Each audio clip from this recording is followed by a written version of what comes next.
Welcome to the podcast I'm Too Old for This, where we ask inspiring, uncomfortable, and sometimes rarely asked questions of people who've seen it all. I'm Cath, and today we're exploring the realities of getting older. My guest today is Maria Davison.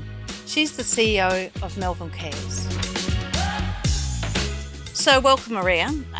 For everybody out there, Maria and I have known each other a long time, and in fact, Maria showed me the advertisement for the role that I'm currently in, so I owe her a lot. And just to start, why don't you tell us about your journey, because leadership in aged care is a difficult task. So how did you get here? So a great question.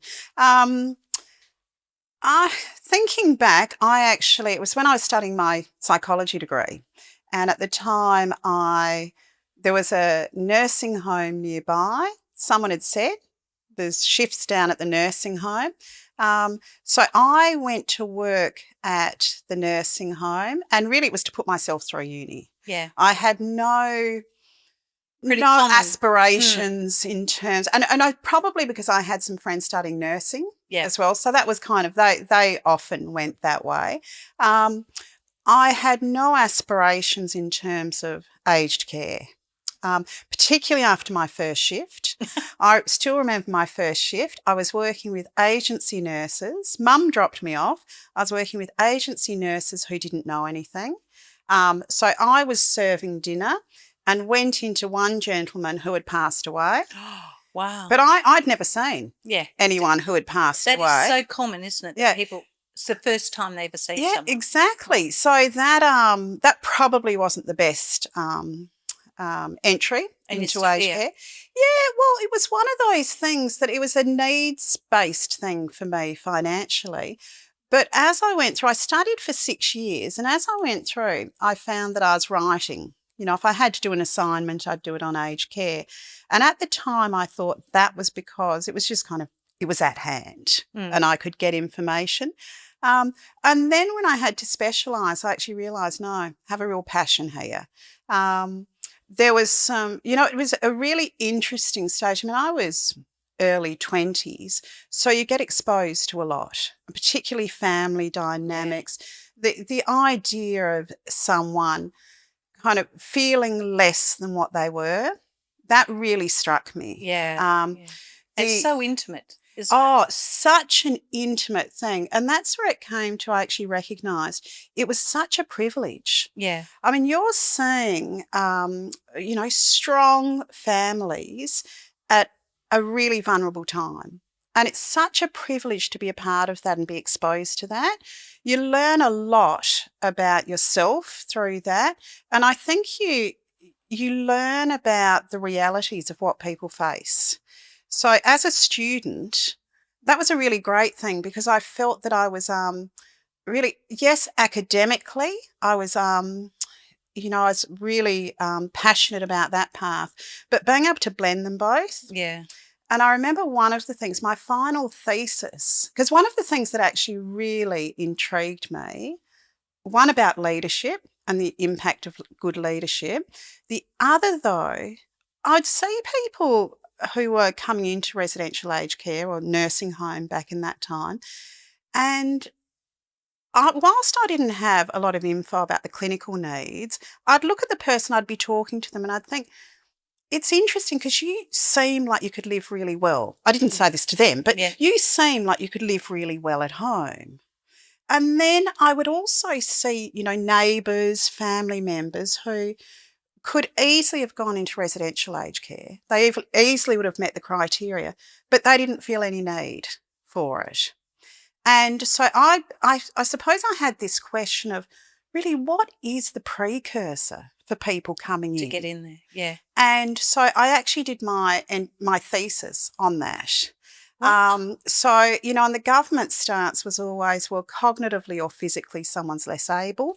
Therefore, we do the assessment, and the less able you are, the more funding you get. And so I found in my thesis that actually, whilst that definitely played a part, that wasn't the tipping point. What was? So the tipping point was a person's perceived social support. Yeah. And that came back to my study. So it wasn't just about friends. There was elements of social support. Did the person have someone they could rely on if they got into trouble? Did they have enough information that if they wanted to access things, did they feel that they were getting enough connection with the community so there was different elements to it. And so do you think like 20, 30 years later, we've got this really big stance, and you'll know Brightwater does, but many aged care providers do, around connection and loneliness. So you were already looking at that 20, 30 years ago. Yeah. Yeah. Yeah. Yeah. And is that how you've ended up in the home care space? Yeah, it was an interesting one. I suppose coming back, I suppose it's where, it's through conversations like this that you actually realise the intersections. But I suppose it was when I was looking at the best outcomes, that the best outcomes could be achieved where someone really felt at home and connected. Yeah, yeah. And so that can be res care, it can be retirement living, it can be your own home. I think in Australia we've still got very much the situation where we all want to live in the big old home. We want to stay there as long as we can. I'm sure we hear every day, I'm not leaving here unless it's in a box. Yeah. So whilst that's great, and we want to be able to support that, it doesn't cater for us as we get older. And that's really tough. So, but home care for me, I think I really like solving problems. I really like the commercial side of developing things that really support people well, but commercially doing it really well too. Yeah. Where it makes great economic sense to do it that way. Yeah. You mean for whole society as well as for the whole society? Yeah. If we can do it really well, we can keep, people out of hospital. But even before that, if we can do it really well and people feel connected, they can get services at the right time. If we prepare people well for end of life, I think we can also help the family in terms of grieving. I think if we can do it really well, we can help the informal network, the families, to do their job better. People are reluctant to jump in. I'm thinking about neighbours, for example, if a support person is needed, or just a point of reference if something goes wrong. We're very isolated as society. We're not kind of a community, are we? So I wonder if people are more nervous that they won't have anyone to rely on other than a funded service, Yeah. I think that's true. I mean, I think this also comes back, philosophically, that we look at those with the greatest respect in our community, and it's often those who are strong in every way. Yeah. So I think none of us really want to admit that we're not as strong, particularly if we feel that we're losing that. That's really tough. Do you know, you've really resonated something for me, and that was about the loss of going into residential aged care. Because all of a sudden you're in a room with a few worldly goods and, the grief that must be associated with the family and the person for that. Whereas being able to stay home, even if it's a small home or a pseudo home, it might be a hostel environment or a small studio apartment or something, at least it's yours. Yeah. It's your own space. Yeah. But you need a lot of supports around it. So, you do. And for, for some, whilst your home is like it used to be, I think the home for so many of us is about the people as well. Yeah. So we really take it at a bit of a cost because, yes, we're in the same familiar home, but if the same people aren't around, the same interactions, it's kind of a legacy thing. Yeah. The home. And it's a bit of a slow sense, I think, that when any of us start to feel lonely, it's not that I'm going from feeling good to now I'm lonely. It's bit by bit.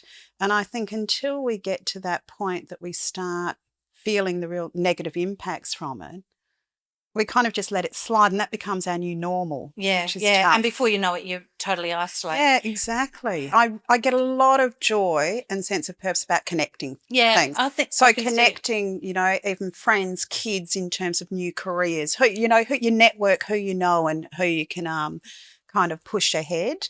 Do you think you need it as a leader? Like, have you developed that, or was it always part of your psych degree and then? I think it's always been a part. I've never really understood.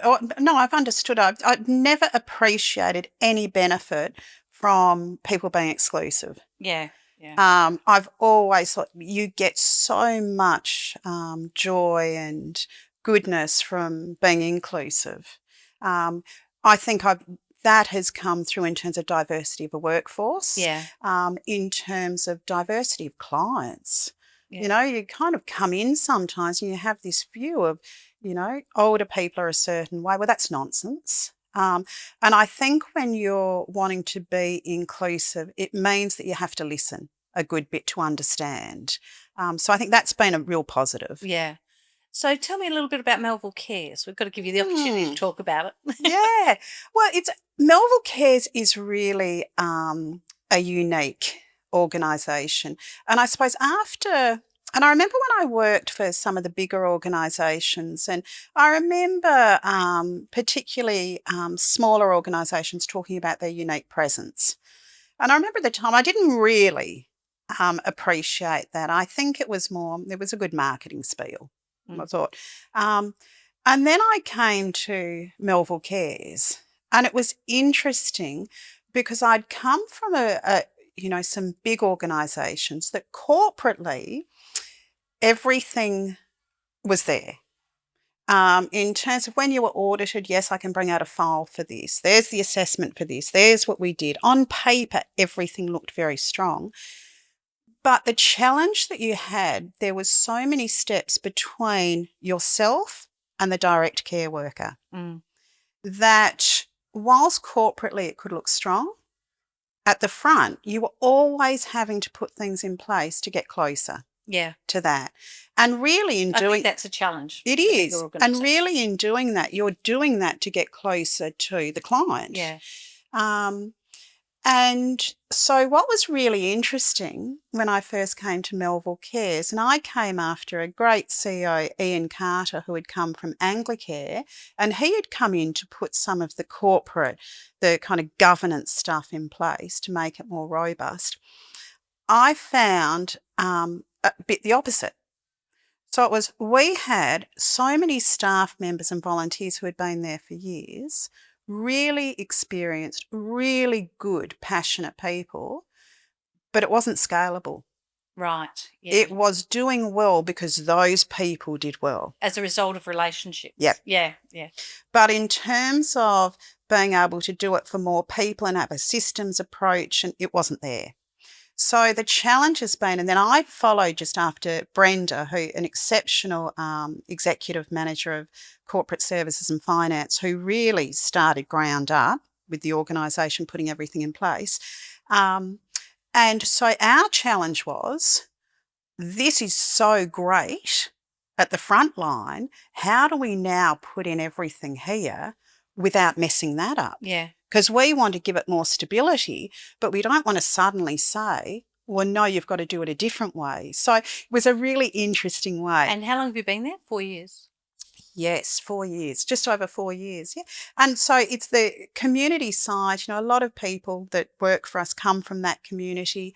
A lot of the third-party providers are in that community, working closely with the council. So what does that mean, just for people? So, for instance, if we were employing, let's say, in terms of contractors, let's say we're gardeners. Yeah. You know, a lot of those people would be local. Yeah. Yeah. And also, you know, when we look at we've got a team of over 100 volunteers. Wow, that's a big number. It is. When you look at the kind of ratio between staff volunteers, it is a big number. So that community side is really, it shows many blessings. And going back to the kind of commercial side, it actually is very clever when you keep it. So an example of that would be one of our volunteers, Glenn, I'm sure he wouldn't mind me mentioning this, but he was saying he's a volunteer driver and he noticed someone wasn't their usual self. So he rings the office to let the office know. And that coordinator can get onto that straight away. Now, that is in no way his scope Yeah. in terms of that. But because of those relationships and because he knew the person well enough to know there was a change there, could get onto it early. So, of course, in terms of outcomes of being able to help people not only live at home but live at home well, that's crucial. Yeah. Because otherwise we'll miss committed the to that. signs. Yeah. Yep, he knows, he's accountable, but it's relationships with the accountability that brings good stuff. And so this, I guess that leads me to two things really. What do you think leaders need to do in this environment of what has been tumultuous years? I mean, I've been in my role 3 years and I think I stepped right into the middle of a fire and didn't know I was. Yeah. You What- think back to the day of the ad when I showed you. yeah, kind of like, oh my Yeah, God. yeah. But I mean, like you, I love it. Mm. Where do you think we're going? Because home care, for those who are on the podcast, in Australia, we're about to change the model of care at home, where people have to pay, in some cases, towards their care. And it's a real upheaval in some ways, isn't it? So where do you think it's going? You know, it's interesting. I mean, I've been in aged care now, since the mid-90s. The number of reforms we have had in that time, you know, and I kind of think we went through the old options days to the each days, then there's HAC came on, then we, you know, under the Gillard government went into consumer-directed care. So it's an interesting one where people, if there's any thought of aged care not being agile, it's wrong. The whole sector, of course, changes to the regulation, changes to the requirements, changes to the funding. But probably the thing that brings the greatest beauty of it is that to survive, you've got to be really connected with the people you're serving. Yeah. And of course, expectations change greatly. I remember years ago where we'd do a satisfaction survey and you'd almost have to drag any negative feedback out of someone. It was, oh, I wouldn't survive without you. You're all wonderful. Oh, no, you couldn't do anything better. You know, and whilst that was lovely to hear, it was kind of, we actually need some stuff here, you know, that we could improve for you. So people were really grateful. And then we've moved to a scene, you know, the government now, we've got, $3 billion worth of unspent funds sitting there, because I think many of the clients that we have had have said, oh, no, I don't need that. Yeah. You know, they're quite frugal. They're very careful. Do you think that'll change though? Because Gen Xers are just about to turn 60, a bit scary, or have turned 60 this year. Yeah. I think it will. That's you.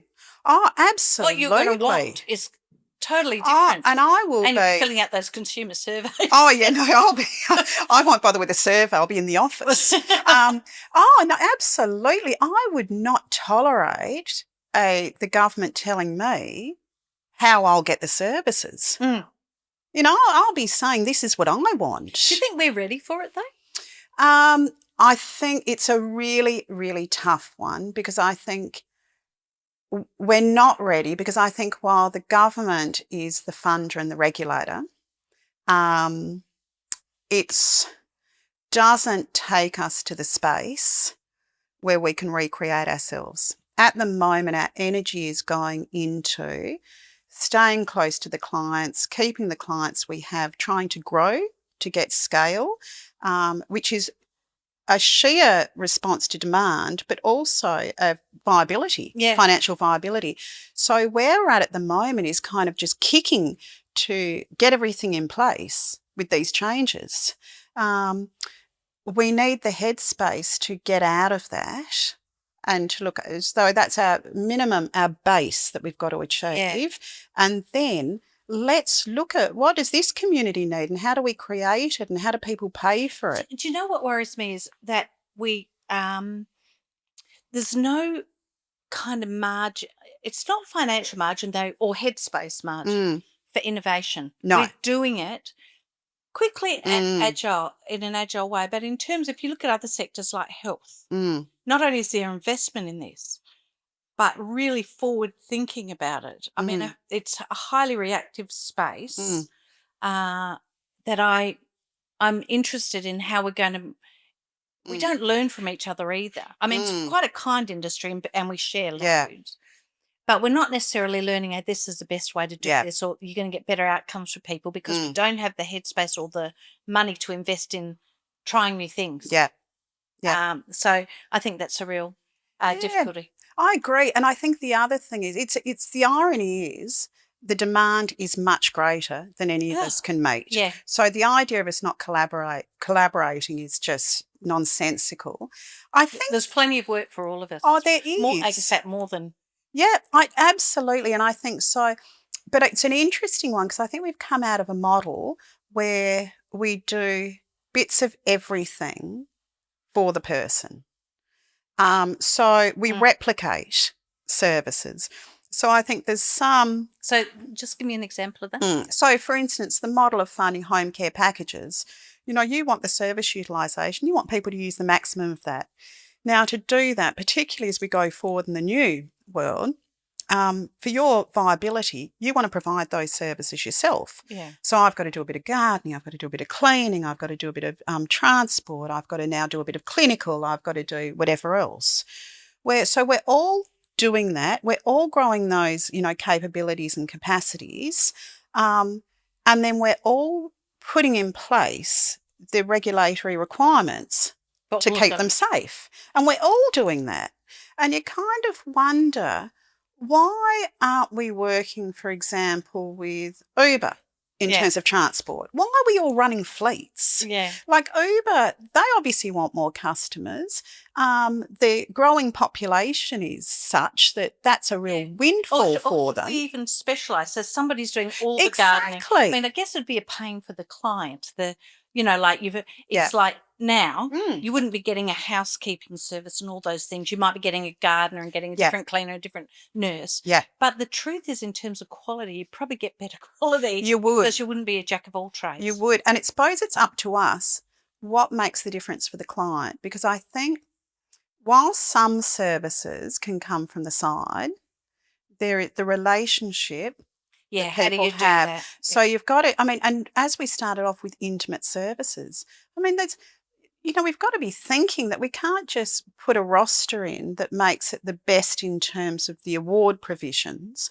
And so Mrs. Smith has a different person showering her every day. It's very intimate. It is. It is. There's a person behind that is literally being showered and exposed to someone. Absolutely. And we know you can train someone to deliver a great shower, but can you be that person that comes in and makes that person feel good at that time, feels comfortable and can have a laugh? That's a different thing. And I suppose that's another thing in terms of recognising the great skills of our staff. Sometimes you go and you hear the unskilled staff and I think, my God, there's actually nothing further from the truth.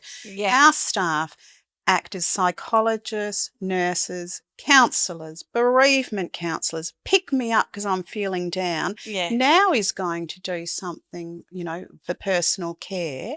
Now is going to do a bit of a physio exercise with me. Like these are very, very skilled people. It's really, it's awful language, unskilled, isn't it? It might mean they don't have a particular qual, but So, final question from me.